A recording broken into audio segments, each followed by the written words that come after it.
What's a privilege that most people don't realize is a privilege? Feeling safe in your own home. Not worrying about rats, mice, roaches, bed bugs, bricks being thrown through windows, violence outside, break-ins. When I was younger, I had multiple break-ins. We knew who it was. As a kid, even to the point of moving into my aunt's house, and it took months to get a new home. We struggled so badly financially. I still have paranoia of someone breaking in or watching us. I have to check doors and windows all the time. My dad keeps throwing away my stuff or shifting my stuff despite being told multiple times with reason why. Without even asking or telling me. I'm already 30 plus, adult living at home, Asian in Asia. I have zero sense of material security in my own room. F bed bugs. Knowing some bug is just waiting for you to fall asleep to come bite you. Creepy as F. Pain to get rid of. First time living by myself a flat, I had an incident. Woke up at around 2 a.m. to the sound of scratching from near the front of the apartment. There was a metal pole hanging from the roof that would sometimes rustle in the wind, so I assumed it was that. So I go to walk out the front to fix it. I open the front door, and there's just a man standing there, scratching the fly-wire door. He'd been making the noise, not the wind. Scares the crap out me since I wasn't expecting it, so I say hello? He sound really drunk or high, and mentions something about is she here, I need to see her, and I try to explain that he's got the wrong place, I have no idea who he is, leave now. He eventually just turns and leaves. I keep an eye out the front, see him walk off, then eventually try to go back to bed. I spend half an hour hyped up on adrenaline, feeling stupid for feeling so scared. Eventually, I decide to head to my front window and peek out, just to reassure myself. And once again, the guy is just standing there, face inches from the door. Not making a noise this time. I knock on the window, tell him to F off and call the cops, and he leaves. Cops said they'd drive around the area, and I ended up awake for the next few hours feeling freaked out. My unit was a weird shape, but it was very exposed at the front and the back, with no backyard. So he could have very easily tried to come in through my bedroom window as well, just scare the crap out of me. Had never not felt safe before anywhere I've lived, and it really made me see my home in a different way. Even though ultimately nothing happened, it made me realize how vulnerable that crafty little flat was. Being able to pursue your dreams because you have enough support systems to thrive regardless of outcome. So true, had to quit my dream to help out my family, don't regret it, but it would have been nice. This can be an extreme privilege. Being healthy instead of disabled and chronically ill. Yes, although for me it's debilitating chronic pain. I've had it for 10 years, and at this point I can't believe I used to live without it. That just seems like such an unattainable luxury now. I had no idea how fortunate I was. I would give anything to just feel normal again. God, I feel this. Just push through it. Just try harder. I'm already giving all that I have. I'm sorry that it will never be enough. Yup. Having a family that loves you. I grew up in a pretty loving family. It was somewhat dysfunctional, to be sure, but my mother loves me as does my sister. So did my grandparents. We were always a close family and we helped each other when possible. We were always supportive too. I went to school with people whose parents couldn't have given a F less about them. I mean straight up, just didn't give a crap if their kids lived or died. If your parents actively tried to keep you off drugs and off the streets and were emotionally supportive and not abusive, count your blessings. It's a effed up world we live in and plenty of people are trying to navigate it completely alone. Hey, thanks for understanding. As someone who came from a effed up family and has plenty of issues resulting from it, I couldn't believe that A, there are people who actually love their families and vice versa, and B, the majority of these people are utterly incapable of understanding that crafty parents and families exist. I tried telling people that I don't talk to my parents because they were abusive, and they would say, but surely they love you. Why don't you talk to them? Some people can't fathom that because they've not lived it. I've had a crafty mom and had the same thing said to me, but I always answer with, I'm not sure if she loved me or hated my dad more. I straddle the fence with that question even till this day, and she's been gone since I was 17. So I don't know. My mother was pretty unambiguous about how much she hated both me and my dad. I was the save the marriage unwanted child. Edit. Thanks for all of the love. I just want you all to know that I'm okay. I have my mother-in-law and my best friend's mom as second mothers to me, who are kind and loving and genuinely enjoy spending time with me just like I enjoy spending time with them. I also have a kick-ass stepmom, though she's not really motherly to me, more of a friend. My life is so much better without my egg donor in my life, and I want you all to know that if you're struggling, you're not alone. Don't be afraid to speak out about your experiences, and don't be afraid to cut your parents out of your life. Don't accept pressure for you to make up with your abusive family. You know what you're doing and you're not wrong. Hugs and love to anyone who needs to hear it. I think that's what I was. I have a cousin who listened in on a fight my parents were having, and she said my dad was leaving her but dropped the pregnancy on him and he decided to stay. He couldn't leave her pregnant. He used to tell me that she would try and do and say things to hurt him. He'd say, "I just came back from Nam, nothing can hurt me," but when she found out I gave a F about you, she knew how to get to me. I never understood why she married him if she didn't love him. I knew at 8 these two should not be together. I could never understand that. I think I was the save the marriage baby. Well, that crap didn't work. What I learned from coronavirus was that people actually care if their parents/grandparents die. Must have had loving childhoods, can't relate. Or just having a stable home situation. I grew up in a stable home, with my parents caring a lot about us and not much issues with regards to family. My girlfriend, however, grew up in a family that was always fighting with each other. So even though her parents loved her, she hated being home, since it was always hectic. Even now she has poor relations with her parents and the rest of her family, because the conversation in her family is always about family issues. Really puts into perspective how different a home situation can be, even when the home itself isn't that bad.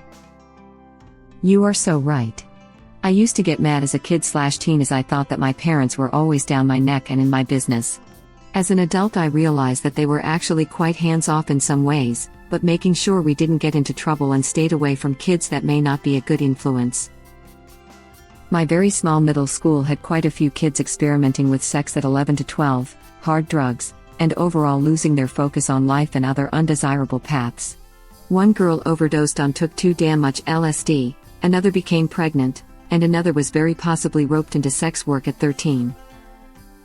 Very appreciative that my parents always checked the parents of my friends at that age and walked me to the door to say hi to everyone, rather than taking the easy path of "It's Friday, adios, see you Monday" before school. They were always there for support, love, questions, and healthy discipline.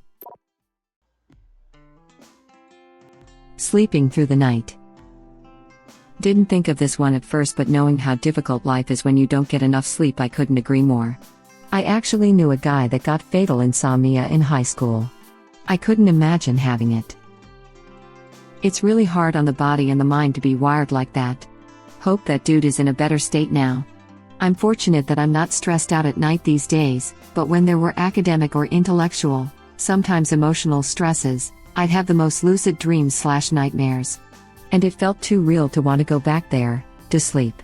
I'm vibing. For now. Well, I think that the guy is dead. I haven't seen him in 7 years, and fatal insomnia kills in about 1 to 2 years.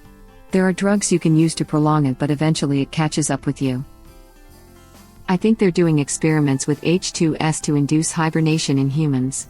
If this is successful, there is a chance we can develop a therapy for people with this condition where they can intermittently get the shutdown time they need to function and survive. No, it's not a cure, but it is a chance at a happy life. This discovery was made upon multiple discoveries of unharmed hibernating humans that got stranded in the cold. Their body had produced higher levels of H2S, and last I recall they were investigating the genes for it. Web link. Wow, it's H2S as in hydrogen sulfide, the rotten egg stench. Yes. The very one. But we're talking about very small doses.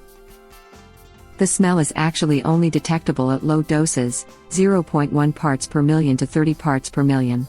Anything over 30 parts per million, it typically becomes undetectable because one of the first symptoms of exposure is olfactory paralysis. H2S is not really to be effed with. 200 parts per million is enough to kill you. Source: worked in a sour field for 8 years, required standard H2S awareness and safety training every 2 years. Why God, why did I have to look that up? Welp, I have a new number one irrational fear in life. Not only is that absolutely terrifying just as a disease, but it's a prion disease as well, which alone makes anything about 100x more horrifying. I'm definitely not going to have a fear of this as I try to fall asleep tonight, which'll keep me up and cause a feedback loop causing me even more fear. My daughter slept through the night for the first time in her 10 months of life the other night. Between the last trimester of pregnancy and her getting up 2 to 3 times or more a night, I haven't had more than 4 hours of consecutive sleep in a year. But she slept through the night and, after I made sure she was still alive, I almost cried because I felt so good. My fiancé has had severe sleep apnea his entire life, to the point that he hadn't gotten a full deep night's sleep in 30 years. I finally convinced him to get one of those scuba mask machines, and the first night he used it was mind-blowing. No snoring. It used to be so bad I could hear him across the house with several walls and closed doors between us. He slept straight through the night without waking up every hour, and felt refreshed and energized in the morning instead of sluggish and cranky. He could not stop talking about how great he felt all day. It was a effing Christmas miracle. So true. You really don't notice how it impacts you until you can't do it anymore. 24/7 365 of the following: clean, drinking water. Heated water. Heated/cooled indoors. Electricity. Food. Clean drinking water was my answer to. More people have died from unsafe water and poor sanitation in the past 100 years than of any other cause. Unsanitary water is the most preventable of the major causes of death in the world. Having a bed. When I was ages 8 to 11, my siblings and I had to sleep on the floor because we lived in a tiny one-bedroom apartment. The only bed belonged to my grandfather, a 70-year-old man, and the couch went to my mother, a woman with severe back problems. The rest of us had to sleep on blankets and pillows. I remember turning 12 and finally getting to sleep in my own bed after 3 years of not having one. It was euphoria. My sons are extremely tall for their age and we recently had to buy them extra long twin bed frames and mattresses.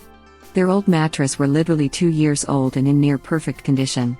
I asked around and wound up giving them frames, mattress, and foundations to a single mother with 2 young kids. I was just happy to get the mattresses out of my basement. She offered me $50 for them, I refused because she obviously didn't have the money to spare and she was saving me a few bucks because if I took them to the local dump it would have cost me $10 each to get rid of them. She started crying and said her kids had never slept in a real bed. Thank you for doing that. I was the child of a single mom growing up. People like you help give me comfort and faith in the universe. That was very kind of you. Gold star. Kind of makes me feel bad as a person who has a bed but chooses to sleep on the floor. Don't feel bad about that. The floor can be genuinely comfortable when you choose to lay on it. It's like a fun change of pace. It just sucks when you don't have a choice. Agree. I sometimes sleep on the floor to fix my back. As a kid I would think sleeping on the floor with siblings was fun, some of my fondest memories. Bruh, when periods give you back pain the floor is a blessing. The hardness of that floor plus the coldness during a hot flash is about as heavenly as a floor gets. Look at fancy pants over here, we didn't have floors in our house growing up. This mother effer lived in the void. Everyone point and laugh at the floorless eldritch god. Har har. This can absolutely relate. I'm a 40-year-old dude who didn't have his own bed until I joined the military at 21 years old. That cotton boot camp felt like cotton clouds. Their health. If they are healthy. Edit, this really blew up. Thank everyone so much for the upvotes and awards. But, mostly, I want to thank everyone for helping me realize that I'm not alone in this. I wish everyone the very best in everything. Yup. That is my one genie wish. Chronic illness sucks. Then they flush that crap away on unhealthy food, drugs, and alcohol while I'm over here eating like a effing nutritionist unable to get out of bed. Me too. It sucks. Growing up with 2 stable parents in the home. Even 1 stable parent. Heck, even a parent would be good. Hell, even a non-pack of wolves would be great. I don't know, it worked out pretty well for Romulus. Not so well for Remus. I don't know, he ended up with a pretty cushy teaching job that one year. A hot shower every day. I've been living in my car for a bit now, and if I want a hot shower all the time, it's a once-a-week luxury for me. I don't know where you live, or your finances, but some gyms have a $10 a month fee and you can shower all you want. I'm currently without hot water and usually would do this, but all the gyms in my country are closed because of COVID. Thank you for watching. Please subscribe to be the first to know about Red Rabbit Reader's new videos. If you like our videos, please like them on YouTube and share them with your friends. We welcome your comments below. Press to start another of our videos.